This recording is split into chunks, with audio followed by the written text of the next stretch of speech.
We finished the month 192.5 last month. Holy crap. In 1 month. Yeah. Most of the sites are things like the Irving one where they're just sitting. I don't do anything. It's literally passive. The bigger ones are the ones I'm kind of on top of more because those are worth hundreds of thousands per site.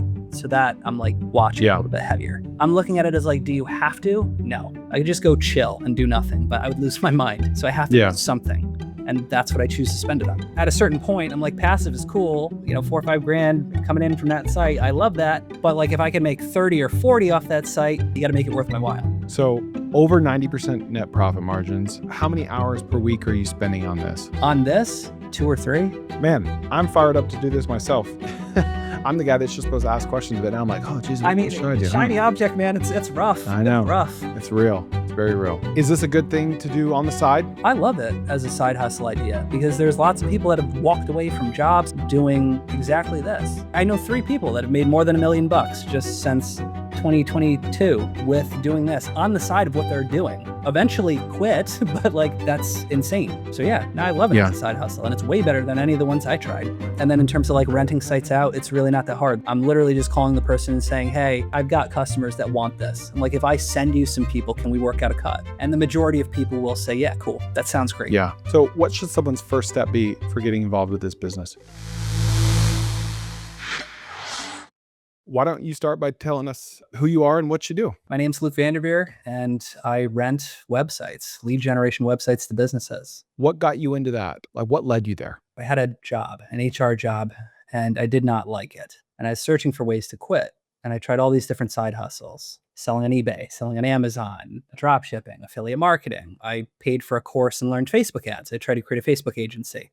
Actually made some money with that. Then my last attempt here before I kind of pivoted was an SEO agency. Started running an agency, picked up a bunch of clients, but it just turned into another job. It made more money, but I didn't want to be working all the time. I wanted to build something up front and then try to make it more somewhat passive so that I wouldn't have to be there grinding it out in an office for 45 years or whatever. I just don't agree with that thing that society pushes. Mm-hmm. So I was running an SEO agency, not for very long, under a year.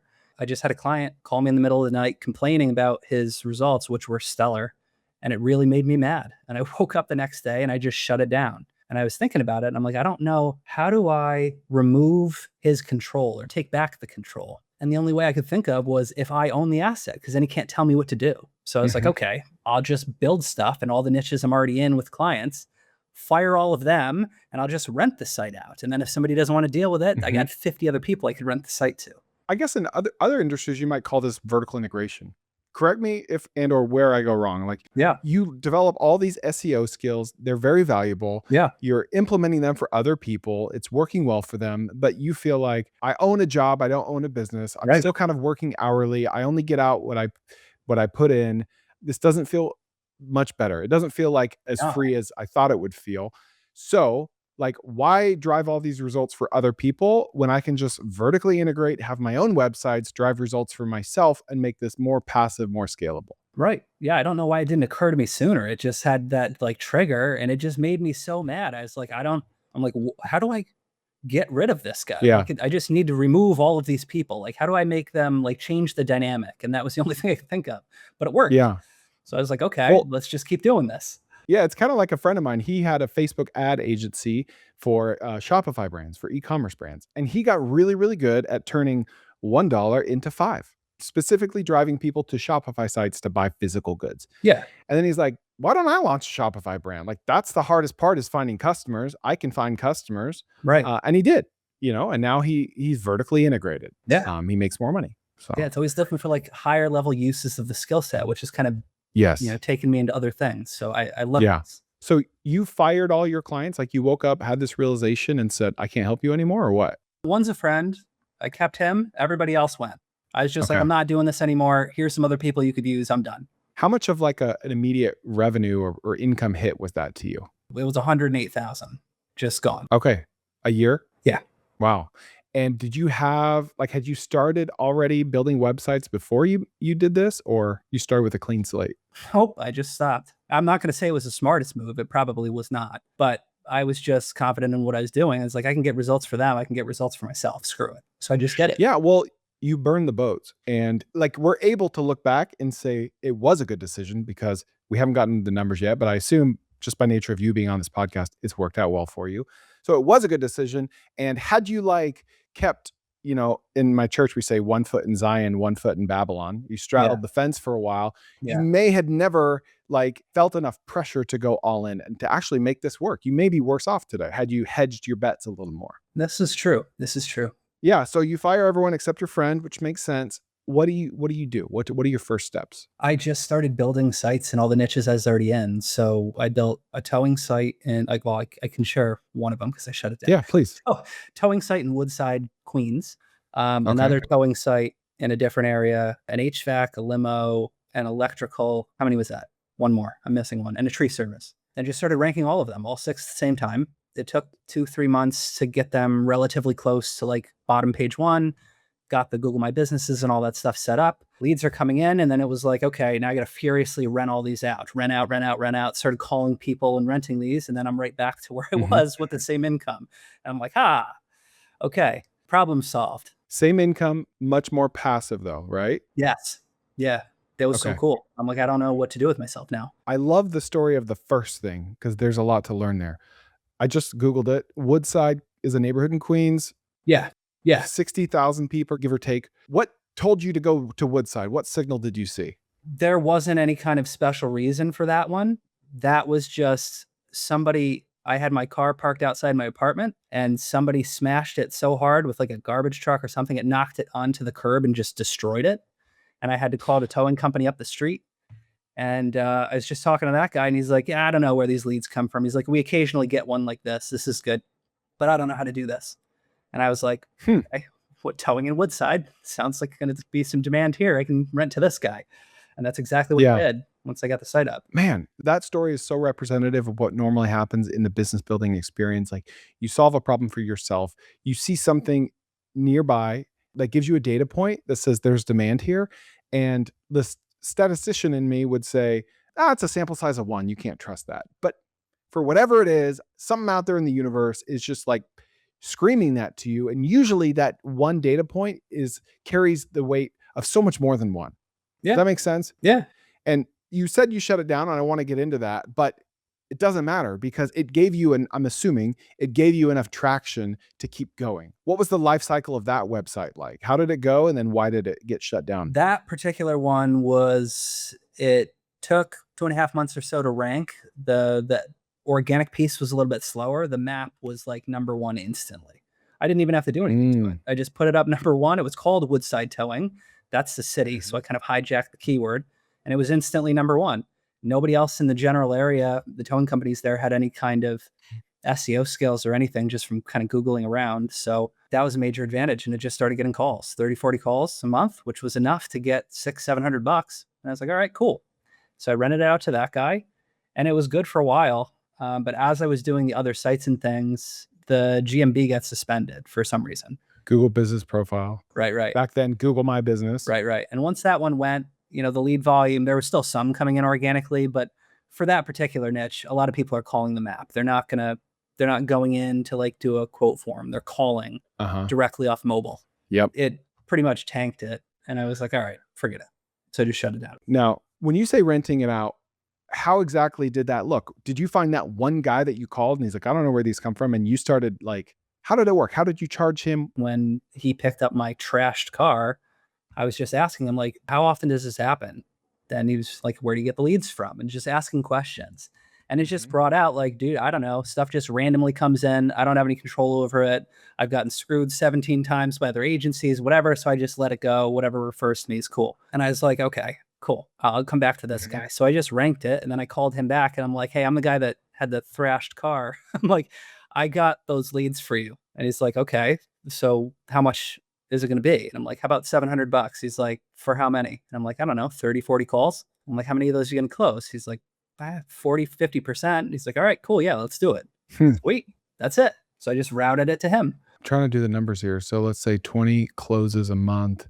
What does a tow cost? Is it a few $100, a couple $100? Yeah. I mean, so we're talking like he's paying $700 to get back like $3,000 to $5,000. Yeah. So it's a solid ROI for him. New revenue. Yeah. Believe it or not, just because you're watching this doesn't mean you're subscribed to my channel. YouTube's going to show you stuff even if you're not subscribed to it. Over half of people that watch my videos are not subscribed.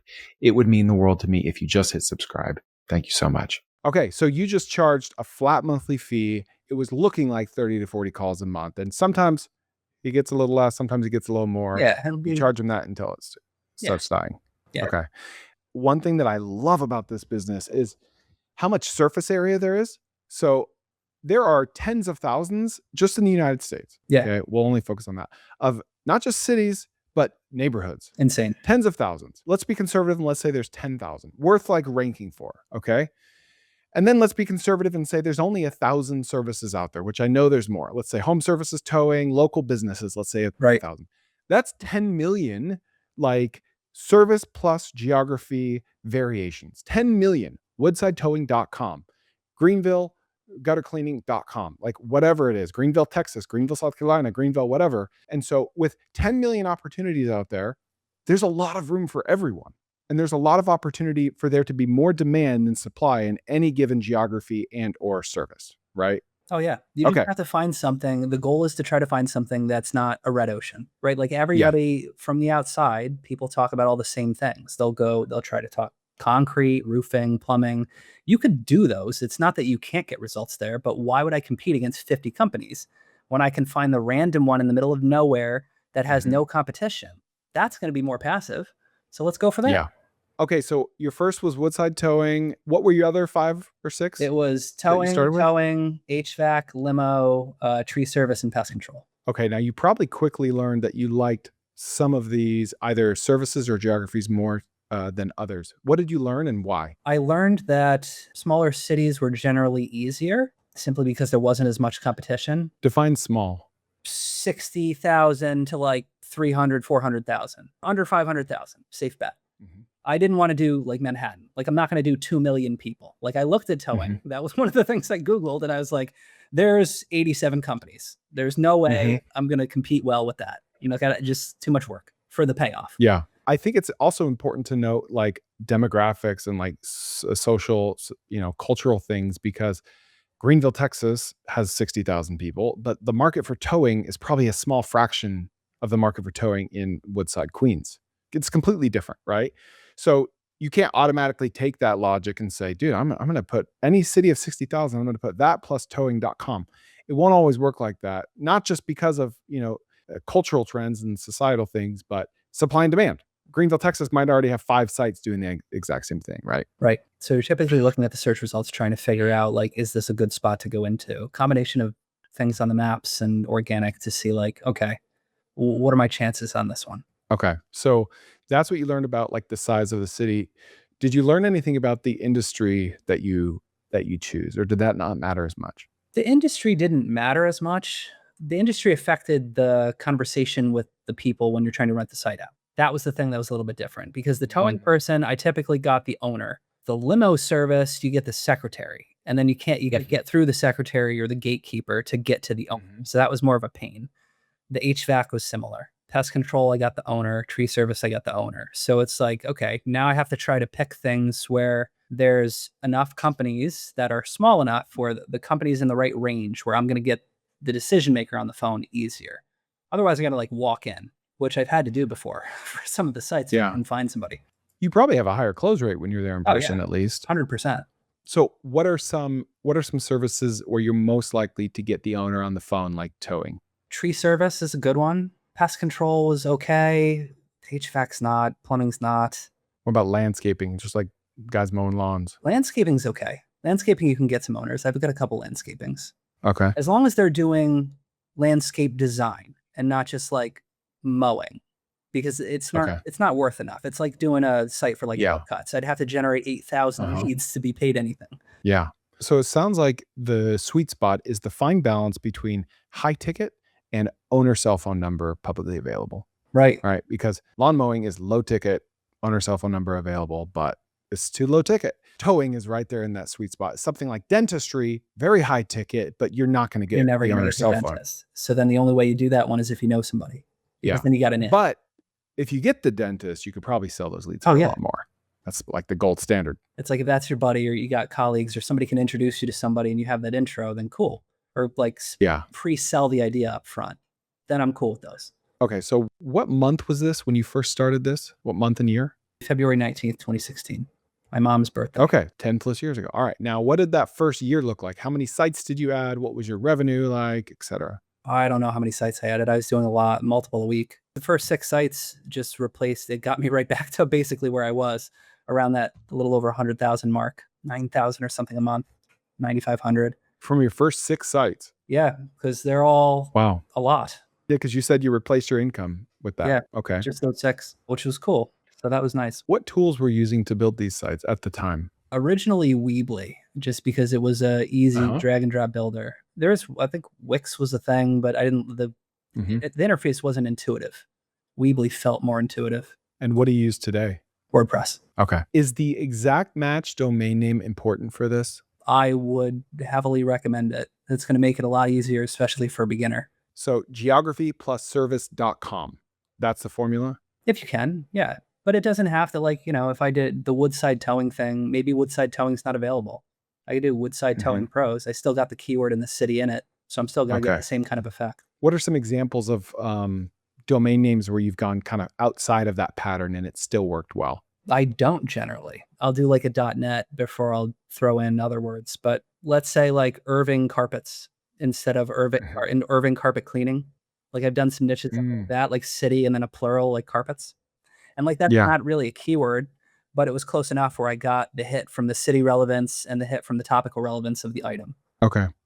How much weight would you say like the name/domain name carries with regards to your success versus like everything else that you have to do? 5-10%. Okay. I think it just makes it easier up front. You get results a little bit faster because you have that. Branded, it takes a little bit longer, but long term, if you're trying to sell it, then you'll get a higher multiple with a brand. If you're trying to just keep it, it doesn't matter. Okay. And a brand would be like you're generating leads in multiple geographies for one service under like a key brand name, not just like the name of the city. Yeah. Okay. Are you doing that at all? Yeah. What niche is that in? Concrete. There's several, but concrete's one I don't care about sharing. Everybody tries concrete. Yeah. What made you pick that? Just the combo of high ticket, low competition? It was another thing where it's just, I knew it was worth a lot. So I was like, all right, well, let's just give it a shot and see. And after good results with the first few sites, I was like, it's an easy thing to write about. I know a ton about it now from all the Googling and trying to do the research on it, whatever. Like, how hard could it be to spin up a few more of these? So just started throwing them up all over the place.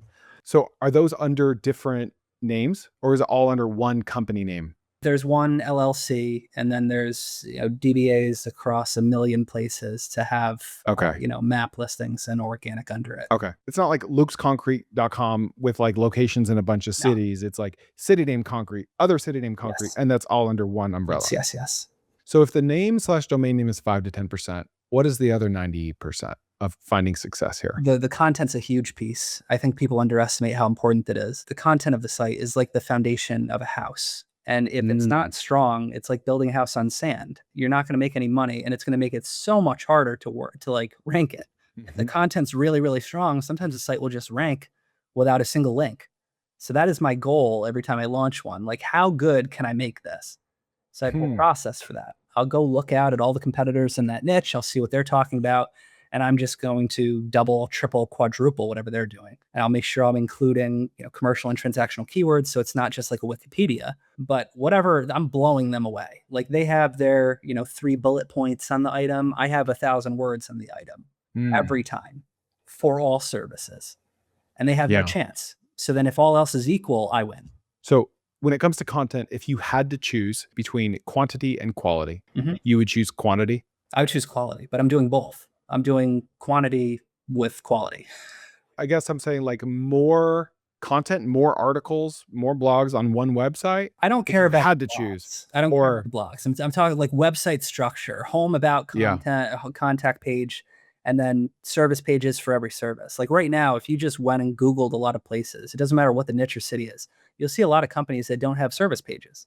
They'll have a page with like a bullet point list of what they do, like a roofer. They'll say like roof repair, roof installation, roof inspection, but they don't have a page for it. And if you don't have a separate page for it, you're basically telling Google, I do all this, but Google's like, well, all right, like, I don't believe you. which one's more important? What, like, what? You're just confusing it. But if you had a I need specific more page authority for from it, you. you're like, oh, okay. So you do roof repair in this spot. Cool. Okay. What else do you do? You need all the specific things, and people don't do it. Are you able to show your concrete site to share your screen? I'll show a carpet cleaning one. I use this one as my example because it's the lowest paying one. So if somebody kills it, spams it, whatever, I don't care. Okay. And are you using AI to generate any content? My VAs do it. So they'll use it and then kind of human edit it and then send it over for a quick scan to make sure it's okay. What model or tool do they use to do that?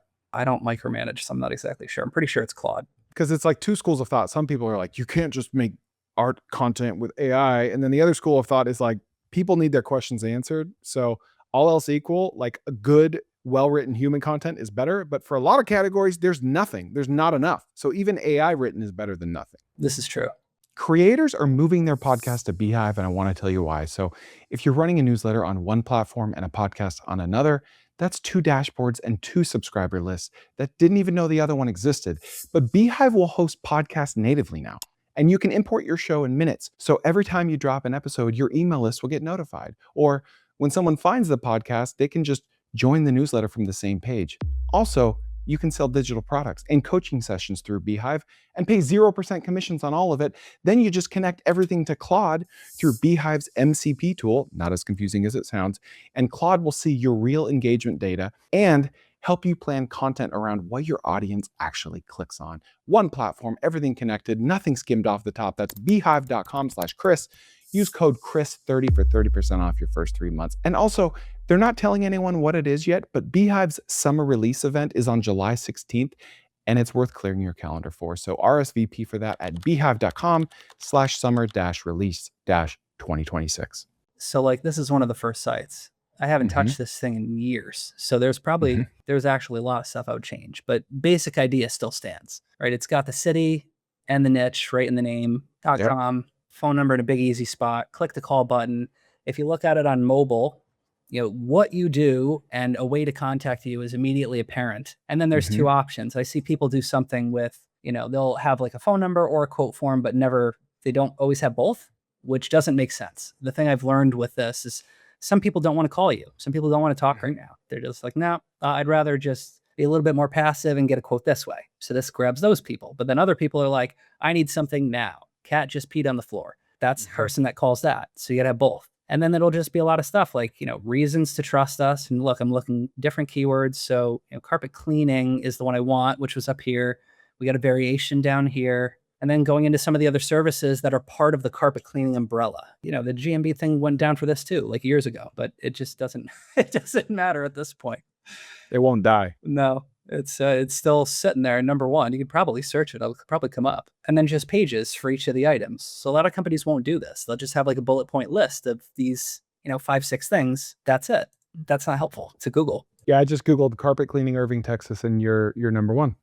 Yeah, cool. I'm like 45 minutes from Irving, so this is very relevant to me. I try to pick spots like that. You take this skill, you can apply it to anything. So it's kind of like shiny object syndrome. You got to watch that because it's really tough. If you could do it for anything, you're like, oh my God, I could do it on this, I could do it on that. It's really hard to block all that out and to try to pick stuff, but you got to be really rigorous. Like, okay, this one looks good, and follow the process and try to pick something that's going to be easy so it stays like that. Because like, I don't want to sit here and like do content or have to keep managing links and all these things. So how long has this site been up? Maybe 2017, 18, somewhere around there. And how much has it made lifetime, would you guess? It's been rented at $500 a month. So whatever that is times however many months it's been. 50 grand? I mean, geez. Something like that.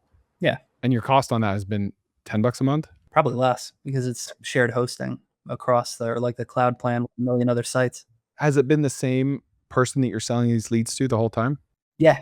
Well, they probably love you. They're probably making way more than that, or they would have churned by now. I find this with a lot of these, there's really not much churn. I think part of it is it's sticky because organic is just better. The leads are just better. I've run ads before. Higher intent. It's higher intent. And the person from the customer's perspective, right? Think about them. They search like carpet cleaning, whatever. They see a billion results they can pick from. You're like, who do you pick? They're assuming that the person that's number one, Google must have put them there for a reason. Now, we know that I just manipulated it to get there, but they don't know that. They assume like, oh, well, Google must know. So they just trust in Google and choose the first one. And studies support that, which is cool. So those leads are just better. Are there certain niches that you would recommend people never touch? Yeah. Okay. Elevator repair. There's one. Don't touch that. That was Why is that? What I had a client do it in New York City. They're ranking number one for that, and we're getting all kinds of leads. Went to rent out the site, and I'm like, wow, this was an easy one. Never thought of this. We found out that the elevator companies do really long-term contracts, and then they charge you hefty fees to break the contract. So even though people wanted to switch to save money, they wouldn't actually do it because they'd have to pay so much to get out of it. So we couldn't rent out the site. So they weren't high intent searchers. Yeah, they would not break the contracts because it costs so much. Yeah. And like, you wouldn't know that unless you called people ahead of time, which you're probably not going to do. Yeah. Any other niches that are stay away from? Jet rental. I did that one. That was pretty cool. I had luxury, like private jet rental? Private jets. Yeah. I had a site that was crushing it for that. It was bringing a lot of stuff, but I had a person who was taking the leads, and he was essentially a jet broker because I couldn't get the jet owner. So he was trying to like middleman it? Sell those leads, and it's like a middleman on top of a middleman. So it was kind of a pain. And then once he kind of fizzled out because he started trying to just jack up the prices of some insane thing and try to get like a money one on just one shot. And I was like, dude, you're just wasting my leads now. But then I couldn't really find anybody else to do that with. Yeah. So that's like another one. There's some that just, not every one of these is going to work out. It's okay. But yeah, I took a shot on some big ones like that just to see, because it would have been worth a lot. If we were to call this like a supply and demand marketplace, the demand side being the number of business owners willing to buy these leads, and the supply side being the number of leads that you're actually generating. Yeah. Which is harder for you, finding someone to buy the leads or actually generating the leads? I think it's finding a buyer, finding the right buyer, because there's tons of people who will give it a shot, but people that are serious and that have the right mindset, much harder to find. Yeah. There's a lot of people who are just like, oh yeah, I work entirely off referrals. And then I'm like, okay, well, $1,000. And they're like $1,000. And I'm like, dude, you're going to make 20 grand just off the revenue on these few that just came in. Like they don't, even if the math makes sense, they still don't always go with it. So it's like not logical. It's like an emotional thing for them. They're prideful about it. Yeah. Do you give them leads for free to capture them, or does that not work? I generally do it for a few days. I don't want to go more than that because to the core, I believe free has no value. So I have a hard time doing this to begin with, because I'm like, I did work to get this, and now you're just taking it and blowing it. So I give them it for a few days, and then we'll see how they respond. And I'm just kind of watching, like, first off, the people that I'm going for are people who are already paying for ads. I'm not just going to Google a random person. I'm looking for people who are actively spending money. Google ads, Facebook ads, I don't care what it is, but I want to see that they're investing in themselves, because at least they already have the mindset. And then once I know that, okay, I know something about them, I'll give them a shot at this. One of the questions I'll ask is, are you like, how soon are you going to follow up with the customer? Like, here's this person, they want this now. Like, how soon can you get to them? And if they tell me today and they don't call today, they're done. I'll just find another one. I'm like, I need to trust them, and they need to communicate with me, and it needs to be professional. Sometimes I'll just call them, shadow call, see what happens. And when they pick up the phone, hello. Like a secret shopper. Yeah, it's like, you're not a business owner. Answer the phone like a business professionally, or you're out too. So I just have a list of things. Like, if they do this, you're done. Immediately to the next one to try to find the right person. Because once you do, then you don't have to touch it. Yeah. So do you use like the Meta ads library to see who's advertising on Meta, and then to see who's advertising on Google? You just Google it. You just like literally Google it as if you're looking for it. Yeah. And, Yep. And I'll just look for people that are interesting. Because like sometimes it's Google, you'll Google somebody, it'll be like a national company. I don't want that either, because I don't want some call center. I want a local person who's trying to run ads. Okay. If you build a site, let's say it's, greenvilletowing.com, you build that on July 1st. How long do you wait before trying to find a buyer for the leads? Do you want to see leads come in first, or what? I don't know, a couple months. Okay, you let it simmer. And yeah, like I've gone back and forth on this. I don't have really a set rule for this one. I have a VA that does the kind of outreach now, so I don't really have to do anything. 2 months or so, something will start coming in, and then I'll have them looking for somebody to at least start testing the waters anyways. Like, hey, we got something cooking here. Would you be open to this if we sent you some stuff? Like, just get a cut. And I'll try to do like a referral or a commission thing up front, and then immediately flip it to flat fee when I see them close some things. But then I'll test them because I don't trust them. So I'll call the customers and pretend I'm doing a satisfaction survey and see if they actually went with that person, how much they charged, and if the stuff lines up with what the business owner's telling me. How many of your deals are rev share versus flat fee? Vast majority are flat fee. Rev share is just something I'd done recently. I was out in Vegas on dropping bombs with Brad Lee, and he was talking about rev share. And like after we got off the pod, and I was like, oh my God, why didn't I think of this? So I came home and I immediately started doing rev share. I reached out to my highest paying clients, like the bigger flat fees, $4 or $5 grand a month clients. And I was like, I got a way I can get you more leads, but I want to change the structure of how we're doing this. And just pitched a bunch of them on rev share and immediately started doing that. And my income went way up because it's just at a certain point, I'm like, passive is cool. You know, $4 or $5 grand coming in from that site. I love that.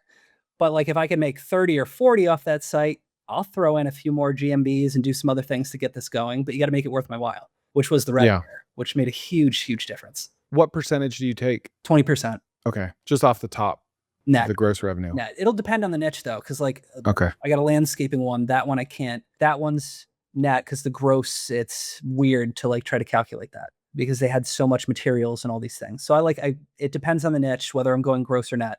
And then if it's gross, it's lower. If it's net, it's going to be higher. And you really have to have a high level of trust with that. The business owner has to have a high level of trust in you to want to do this because you're taking a significant portion of what they're doing. Oh yeah. How do you trust them or know that they're closing what they say they're closing and that their margins are what they say they are? I'm asking for read access to their CRM and their payment system. Like QuickBooks or HubSpot? Yeah. The structure probably doesn't work for a brand new customer. You got to get to know each other for a while. No. Yeah, you need an existing relationship or you got to be really good on the phone. I had that recently with a paving company. That one actually it's like fake equity in the company, which I can talk about. But like that was a completely random one that wasn't a new one. But that's, I don't know. We just had a really good rapport. That doesn't happen much. Now, you say do other things for you. Are you willing to just put paid ads like Google ads or LSA into it to drive more leads for them? Because the numbers on that could make sense if they're sharing revenue, right? Yeah. Yeah, it absolutely could. I mean, for me, so I do a bunch of different things. Like the rental things is one. I've been buying businesses. I've been doing these revenue shares and equity deals. Those are like the three core ones. My goal is always to try to pull myself out and make it as passive as possible for me. So running ads and all these other things, I don't want to deal with it. But I have pulled in friends of mine who do that with their agencies and just give them a cut of my cut and then try to negotiate a little bit more for me. Talk to the business owner and be like, all right, I know we're at 20. I got another guy who could do this. I'll work with him and manage that relationship. If you bump us to 25, I'll give a piece to him. And like, you don't have to deal with it. Nothing changes on your end. I'll just drive you way more leads. We're going to have it from Facebook now and Google. And then just try to keep stacking this with people I know. Yeah. What are you looking for in the first 3 minutes when it comes to a niche or a city that tell you this is a winner? Do you want me to just walk through one? Yeah, please. So people are like, where do I find a niche? It always makes me laugh. Look around, all the trucks that drive by you with car wraps on the side of them. But I like going to thumbtack.com/near-me. And then they have all these different categories of things. And under each category is just a million businesses that you could just look through and start Googling these. But I personally really like home improvement. So I'll just start going through these and just take a niche and start Googling it. So like, we could do asbestos testing. Let me just asbestos testing. I'll just pick a city. We'll try Dallas. All right, cool. So I just popped in asbestos testing for Dallas. I skipped over all the sponsored. Don't care about that. Looking at the maps, I want to see really low. So like less than 10 reviews. If possible, I'd like to see where they don't have a website. Or maybe instead of a website, they have like a social media profile. Like I've seen people's Twitters, I've seen Facebooks, all kinds of stuff. Wow. Those type of things in here tells me these people don't know what they're doing. So that's going to be and they're ranking highly regardless. Right. They're begging for a competitor. And then looking in here, I also want to see like looking at the names of the businesses. Nobody has an exact match. So if I went Dallas asbestos testing right now, I'm in this map somewhere automatically just by virtue of my name being the exact keyword when nobody else has that. I like the map, how the map looks. So let's go organic now. Now organic, I want to see local companies. Now the first thing I see, this dude's got an inner page. From a content perspective, one page on somebody's website that may have, a couple hundred words on it or something is not going to beat an entire website built on that topic around that location, right? Like if I build a Dallas, Texas environmental consulting thing or an asbestos testing, there's no way this guy's one page beats my entire site. So I'm not worried about inner pages. So him, I don't care. So this guy's number one. Right. Yeah. Which is interesting because so that means like, okay, that's a great sign. And then a Yelp. I'm like, I don't care about Yelp either. Google would rather that have shouldn't be number 3. Yeah, like Google would rather have me, but all these local companies aren't doing a good job. So whatever, I'm just gonna steamroll them, right? So I'm going in here and I'll just kind of look through. Don't care about sponsored. And then here we go again. Inner page, inner page, inner page. That might be a local one. That's you say inner page. You're just looking at the domain. You're not just seeing the domain. You're seeing a sub page on their domain. Yeah. Like the little caret, right? Asbestos testing, whatever. So we can click on one. Yeah. So it's like, all right, he actually did okay. Like this looks like the H1 for his page. Cool. And he's got some content and stuff, but like, there's really not that much on this. It's not the only thing he does either. Yeah. And like, what is he got? 400 words maybe on the whole page. So it's like, if I create a website and I got, 1,500 on that topic, and then I go into detail on all the service pages on the same thing, I'm telling Google, I'm a beast. I know everything about this. This guy doesn't know anything. Come on. And then Google's looking at me like, okay, this might be a better option for the customer. This person seems to know more. Yeah. Right. But like the map, I don't love, I like a lot of the stuff I see, but I don't love how it's like 32, 30, 42. And because I want to do both, I want the map and organic, I'm skipping this, even though, the bottom looks nice. So then I'm straight back to Thumbtack. Cool. So I'll just go down the list. Let's try mold remediation. We'll stick with Dallas. Let's just do mold remediation. If I could spell. Okay. So we're skipping the ads down to here. Mold remediation. 1546, 138. So like, I don't like that either. Nope. Too much. Instantly done. And I'll just do this. I'll keep going through the list and figure out like, okay, which one of these might work. What about radon mitigation? That's interesting. And these are all very high ticket too. Right. Yeah. Like we had radon at my parents' house like years ago. That thing was like $6,000 for them to install some kind of crazy system to put it out. Look, this first one has 1 review. Yeah. So like this is interesting. Nobody even came up for the map. That's so Yelp right there. Let me try something else here and see if there's any other. Another thing you could do is go to trends.google.com and compare 2 search terms against each other, put radon removal in one, radon mitigation in the other, and you can see, all right, wait, well, nothing showed up for mitigation because no one really searches that. They all search for removal. So you don't want to get a false positive either, right? Yeah, I'm trying to pick whatever the main keyword is. I don't know the niche, so I don't know what that is. I'm assuming it's mitigation, but I tried both. We see the same guy. He's one person's got 1 review, and the only category is environmental consultant. So it's like we could check Google's categories right now and see if there's something related to radon. I don't know if there is, but this might be the category we pick. But I'm loving the fact that there's only 1 review. He's got a branded thing. He put his LLC in the title of his GMB, so he doesn't know what he's doing. He's 68 years old.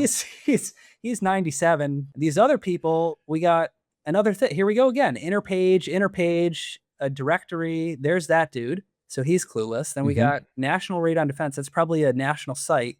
I see Texas. I see a Reddit, maybe somebody that's local, Better Business Bureau, and an Angie's List. So it's like, here's a winner right here. And how much is radon worth? So I know that if I put up a site for this, I could probably be number 1 in a month just with content without doing any link building at all.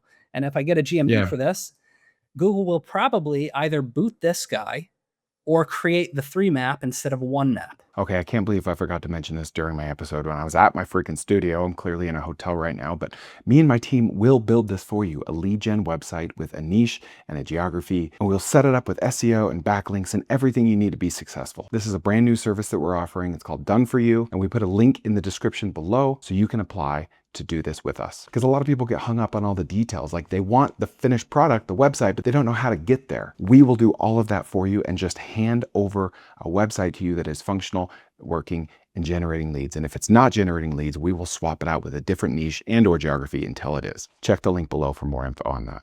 How are you able to get Google Business Profile listings for all these things in all these cities? Because it's getting more strict, isn't it? Yeah. I mean, I generally work with the contractor. So I'll generate leads organically first, which is obviously a little bit harder. But then once you have those leads, I reach out to the person, I'll make a deal. And then once I see that they're paying me and we have our established relationship, it's going a little bit, then kind of like my rev share idea, I'm just going back to them and saying, hey, I've got a way that we can get a lot more leads coming in, but I would need your help. Like, you down to help me get this? Okay. It's like he's creating a false competitor, Right. basically. Yeah.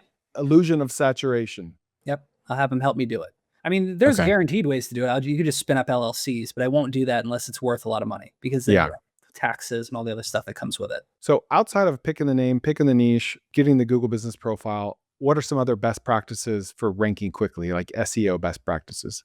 Go into all the competitors' sites, Google whatever the niche is. So we just did radon mitigation. Look up all the competitors and see what they're talking about. I take notes and just get a big list. And then I'll go into other cities too. So like, Dallas might have no competition, but San Diego might have killer competition. And I want to know where the competition's crazy, because they'll have better stuff. So I'm going to go into all the top cities and see who's got it. And once I have an idea of all the things we could potentially talk about, then I'll go look at the keywords and see, like, okay, what should be a page and what shouldn't based on volumes. 500 plus keyword searches or so, let's do something. 50s, don't really care. I'll weave it in where I can.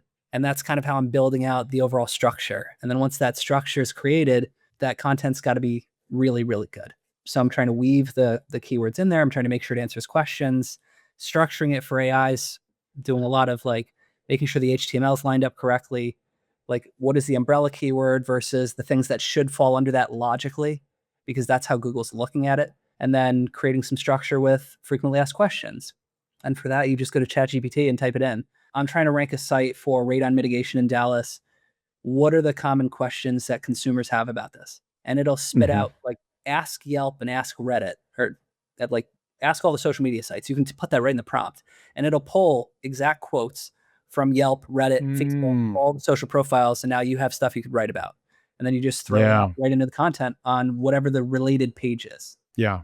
So if this business, this industry has seen any disruption from AI, it's been positive disruption. It's made it more scalable. Yeah. Yep. More doable. Yeah. People get worried about the AI taking away searches and whatever, but it doesn't.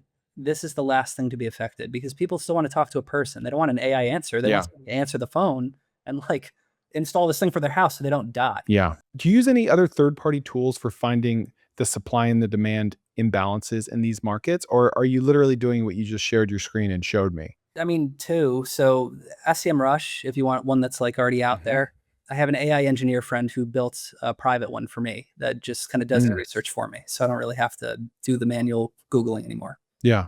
What are your numbers like today? How many sites do you have? What's your monthly revenue, profit, et cetera? It's 232 sites. You're going to have to do the math on the profit. I'm not going to know what that is. But we finished the month 192.5 last month. Holy crap. In 1 month. Yeah. And growing, I imagine? Oh, yeah. Yeah. I mean, it's just from last year, it's drastically different. I have to thank Brad, because the introduction of the revenue share, just that idea, jacked this up tremendously. Just because you can make so much more with one person, and I don't have to keep taking on more clients. I can just grow one person. What do your costs look like? I mean, you've got a virtual assistant. That's not much. It's usually around 50 grand for the year. So like one Jeez, VA is for everything. Yeah. One VA is $1,200. The other one's 1,000. Cloud hosting is like 300 a month. Call rails like 500-600 a month. I'm on a legacy plan at this point, so that's cool. They didn't boot me. Rank tracking will be like 150. And then Volter for cloud servers all over the place for map listings and things. And then my VAs just kind of manage it all for me. So I don't really have to do much other than just kind of oversee, check in. I was going to ask for your tech stack, but I think you just listed it out. Yeah, so that's all of it. Yeah. When you're tracking, like, people are getting this many calls, they're actually answering, they're calling back, that's all done through CallRail? Yeah, VAs are doing all that. I'm not doing any of that. I look at a rank report on Mondays that the VAs send me, and the call tracking report to see that numbers are stable. We have so much data over the time. I can see general trends. So like if there's seasonality or weird things that happen. And as long as they both look okay, like if rankings tanked, but the call volume's still the same, I'm like, whatever. But if rankings went down and call volume went down, then I'm like, okay, let's see what's up and we'll look into it. But generally, most of the sites are things like the Irving one where they're just sitting. So it's not, I don't do anything. It's literally passive. I don't do anything with it. The bigger ones are the ones I'm kind of on top of more, because those are worth hundreds of thousands per site. So that I'm like watching a little bit heavier. So over 90% net profit margins. Yeah. How many hours per week are you spending on this? On this, 2 or 3. Wow. For the Now, rental sites. The other things I'm doing, like the equity share stuff and whatever, that's newer. So I'm spending sure. quite a bit of time on that. But I guess it's like, I'm looking at it as like, do you have to? No. I could just go chill and do nothing, but I would lose my mind. So I have to do Yeah. something. And that's what I choose to spend it on. So what should someone's first step be for getting involved with this business? Just going and finding their niche and learning WordPress. Is WordPress very difficult to learn for something like this? There's lots of tutorials and things for WordPress, and you could use drag and drop, like Elementor, Divi, Bakery Builder, all easy things. They give you a menu of items, like drag the title onto the page, drag paragraph. You can just play with it and learn it. Content and stuff, easy to just Google things. Domains and stuff we just went over. Niches we just went over. I think the only thing that people are going to have a problem with is probably link building. So like if people are trying to do the whole YouTube University learn for free thing, good luck. Follow one person instead of multiple. So at least the puzzle pieces will line up instead of taking one thing from that guy and one thing from this guy and trying to jam the pieces together. And then in terms of like renting sites out, it's really not that hard. The conversation is you have leads in hand. You already have something valuable. I'm literally just calling the person and saying, hey, I know you don't know me from Adam, but I've got customers that want this. I'm like, if I send you some people, can we work out a cut? And the majority of people will say, yeah, cool. That sounds great. Yeah. And then I'll just test the relationship. What do you use to invoice them every month? Stripe. It's always Stripe. Okay. I'll get their credit card, have it on file, auto pay. I'm not doing invoicing because I don't want them to have any control. I want all the control. Do you think that SEO skills, tactics are more important, or is the right niche selection more important? Niche is definitely important, but that SEO piece is the last little bump that can make something go from worth $400 a month to worth like $4,000 a month. So your first 6 sites replace your income. What did your first year, second year, like how did your growth look like from that first year until today? Kind of like one of these, because it was pretty incremental, literally until last year. It's been kind of like a little wave going up. And then this past year was just a straight ramp just because of the revenue share thing. I just picked the biggest clients and went all in on trying to grow those. Is this a good thing to do on the side, like a full-time job as a side hustle? I love it as a side hustle idea because there's lots of people that have walked away from jobs and all kinds of stuff doing exactly this. I know 3 people that have made more than $1 million just since 2022 with doing this on the side of what they're doing. Yeah. Like, eventually quit, but like that's insane. So yeah, now I love it as a side hustle, and it's way better than any of the ones I tried. Yeah. And we've all tried a lot. So much better. I think it's a great thing. I think, and then pivoting, like I would highly recommend trying the revenue share because that makes even more. Yeah. And then I've also known something called profit interest. It's kind of like it's like fake equity or revenue share on steroids. Phantom equity. It's like allows me to participate in revenue share now, but I also can take a piece of the company when it sells. And like I just got a paving deal for that. Their company's worth $3.5 million, and I just got 20% of it. So I'm going to try to push them as high as I can with SEO and see what I can do. And then eventually when they sell, I don't know when that's going to be, 10 years from now, 15 years, that's going to be worth a lot of money.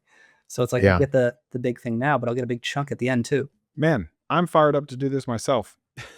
I'm the guy that's just supposed to ask questions, but now I'm like, oh, geez, I mean, shiny object, man. It's rough. I know. It's rough. It's real. It's very real. It's rough. Well, Luke, where can we find you? Where can we learn more about you and everything you do?